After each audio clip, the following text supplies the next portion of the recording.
Coulant vers le nord-est, les sources du Nil créent le plus grand lac d'Afrique. Au lac Victoria, le fleuve commence son voyage légendaire. En quittant le lac, le Nil prend vie et se transforme en le puissant fleuve des légendes. Jeune et sauvage, le Nil Victoria se précipite dans des rapides écumants, plongeant dans les bassins en contrebas. Depuis le parc national des chutes Murchison en Ouganda, le fleuve entreprend un voyage aventureux à travers l'un des derniers paysages africains indomptés. Le fleuve entre dans le Soudan du Sud et se transforme en le plus grand marécage d'Afrique, le Soud.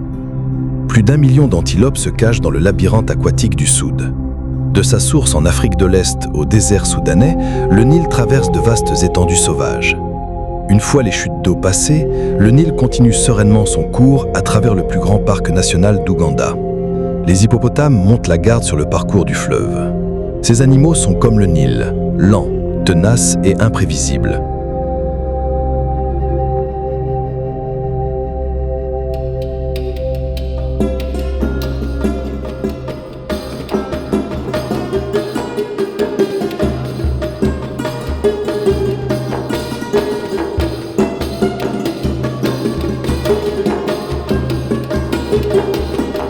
En les regardant somnoler paisiblement dans l'eau, il est difficile de croire qu'ils comptent parmi les animaux les plus dangereux d'Afrique. Il y a 150 ans à peine, les rives du Nil étaient intactes, s'étendant du lac Victoria jusqu'au lointain désert d'Égypte. Le crocodile du Nil est le symbole du fleuve depuis la nuit des temps. Les anciens Égyptiens le vénéraient comme une divinité. Le parc national est habité par certains des plus grands crocodiles d'Afrique. Beaucoup atteignent une longueur de 5 mètres et plus. Plus de 400 espèces d'oiseaux se reproduisent et chassent le long du Nil Victoria. Les becs en ciseaux d'Afrique migrent à l'intérieur du continent. Ils s'arrêtent ici pour se reposer et se nourrir. Une volée de becs en ciseaux chasse le poisson.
La partie inférieure du bec de l'oiseau est considérablement plus longue que la partie supérieure.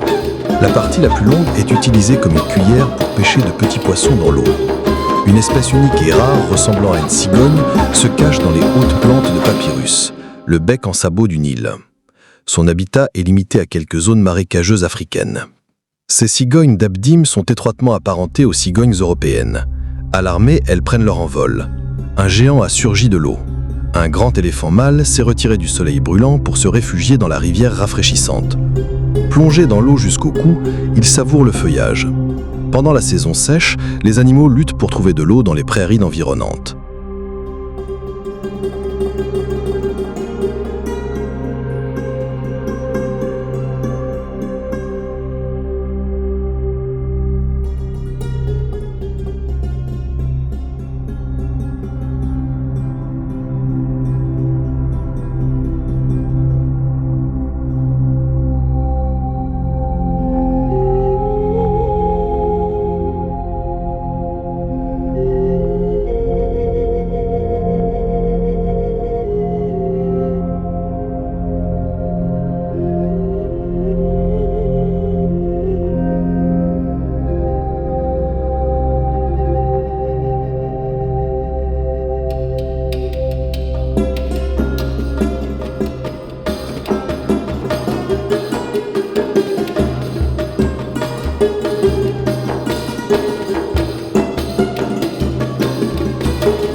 Mais l'inépuisable Nil les maintient en vie.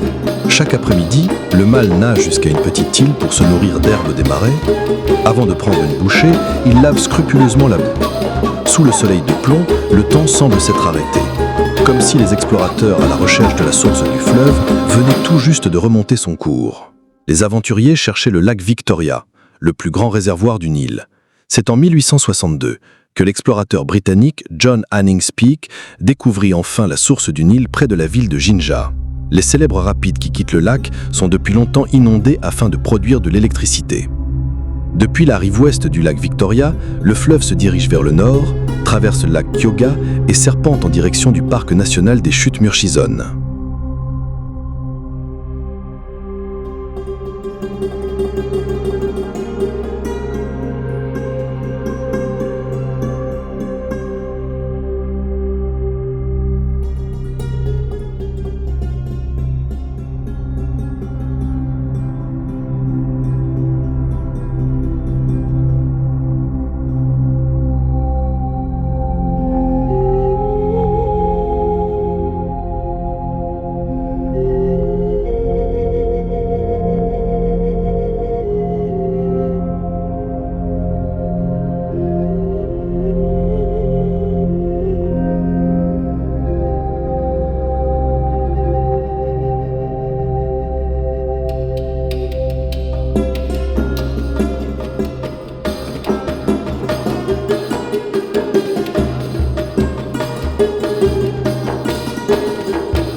Depuis le lac Victoria, le Nil gasant en une série de paliers.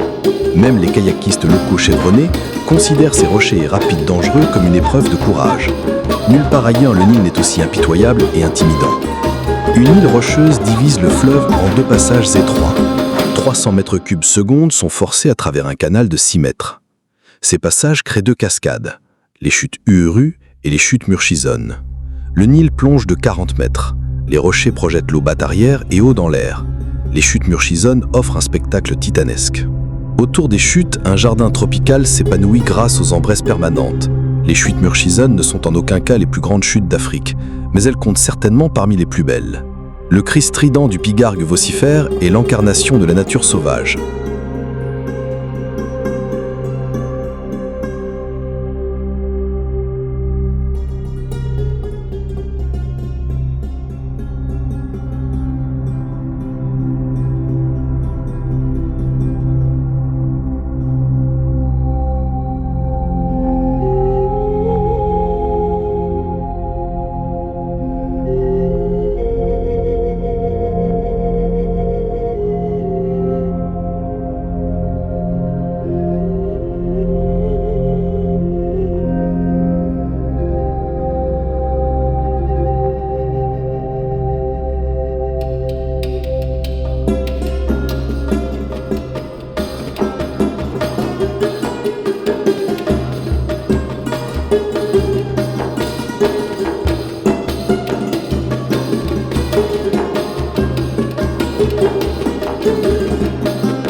Cet aigle trône tel un kiroide au-dessus de tous les grands fleuves du continent.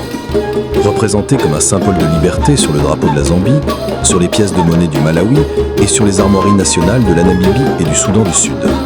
L'aigle chasse le poisson avec une élégance inégalée. Les biologistes estiment que plus d'1 million d'antilopes participent à cette migration, comparable à la migration célèbre des gnous dans le Serengeti. Ces gazelles de Mangala font partie des premiers troupeaux qui viennent du sud et se déplacent vers les nouveaux pâturages où commence la saison des pluies. Les premières pluies ont tombé. Maintenant, les troupeaux gigantesques arrivent. Les Damalisques Tiang se déplacent à travers l'arrière-pays. Les plus grands troupeaux comptent plus de 20 000 individus. C'est grâce aux biologistes de la WCS que nous connaissons cette migration.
ils ont passé des milliers d'heures dans l'air avant de découvrir que les antilopes avaient bien survécu à la guerre.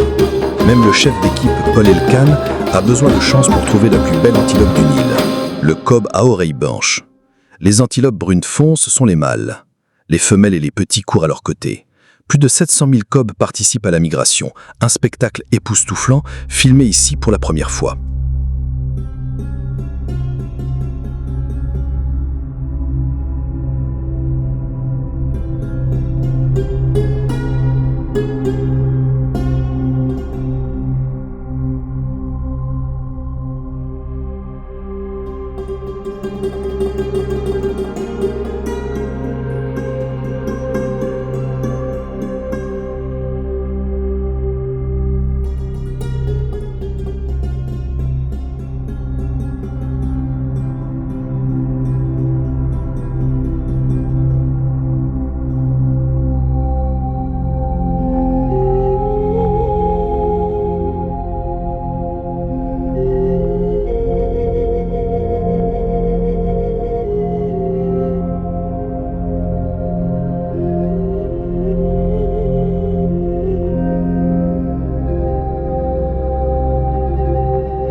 Dans le parc national de Badingulu, toutes les antilopes se rassemblent.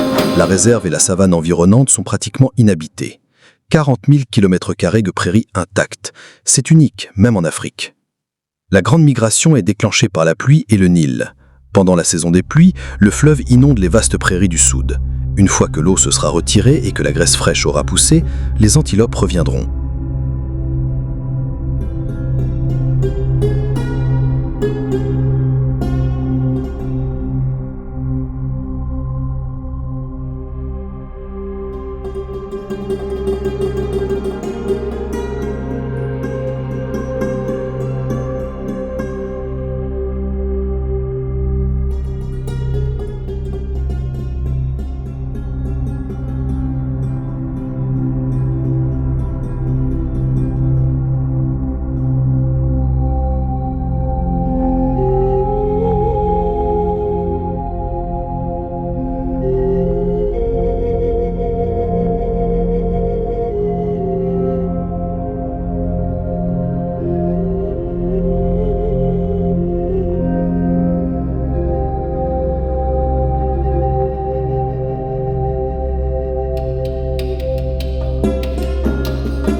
Thank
you.